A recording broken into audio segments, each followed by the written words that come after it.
Hello అండి అందరికీ ఎలా ఉన్నారు? Welcome back to our channel. Short and స్వీట్గా టేస్ట్లో ఏమాత్రం తగ్గకుండా చికెన్ ఫ్రై రెసిపీని మీ ముందుకు తీసుకొచ్చాను. మరి ఈ సండేకి ఒకసారి ఇలా ట్రై చేయండి, చాలా టేస్టీగా ఉంటుంది. వీడియోలోకి వెళ్ళే ముందు ఒక చిన్న రిక్వెస్ట్ అండి, మన ఛానల్కి ఎవరైనా కొత్తగా వచ్చినట్లయితే ప్లీజ్ సబ్స్క్రైబ్ చేయండి. ఈ రెసిపీని చేయడానికి ఒక కడాయిలోకి ముందుగా 2 టేబుల్ స్పూన్ల ధనియాలని వేసి వేయించండి. ధనియాలు వేగిన తర్వాత 1 టీ స్పూన్ జీలకర్ర, అలాగే 2 లవంగాలు, 2 యాలకులు, ఒక చిన్న దాల్చిన చెక్క వేసి బాగా ఫ్రై చేయండి. మసాలాలన్నీ వేగిన తర్వాత ఇలా మిక్సీ గిన్నెలోకి వేసుకొని ఫ్రై చేసి రెడీగా పక్కన పెట్టుకోండి. మరో పక్కన స్టవ్ పైకి ఒక ప్యాన్ తీసుకొని 4 టేబుల్ స్పూన్ల ఆయిల్ని తీసుకోండి.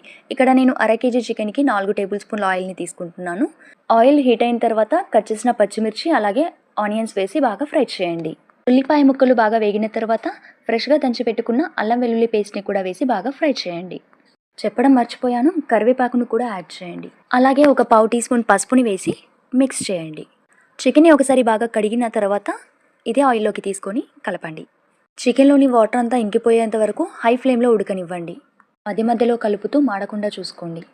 చికెన్లోని ఆయిల్ అంతా ఇలా సపరేట్ అయిన తర్వాత రుచికి సరిపడా ఉప్పుని, 2 టేబుల్ స్పూన్ల కారాన్ని, అలాగే మనం ముందుగా మిక్సీ చేసి పట్టుకున్న మసాలాని అంతా వేసి ఒకసారి కలపండి. ఇప్పుడు మంటని తగ్గించి లో ఫ్లేమ్లో మాత్రమే ఉడకనివ్వండి, లేదంటే మసాలా మొత్తం మాడిపోతుంది. చివరగా కసూరి మేతిని కొద్దిగా క్రష్ చేసి స్ప్రింకిల్ చేయండి. అలాగే కొద్దిగా గరం మసాలా పొడిని కూడా వేసుకోండి. ఒకసారి మొత్తం కలిపి 2 నిమిషాల తర్వాత స్టవ్ ఆఫ్ చేస్తే సరిపోతుంది. ఇలా ఒకసారి చేసి తిన్నాక మీరే అంటారు, వాహ్ సూపర్ ఉంది అక్క అని.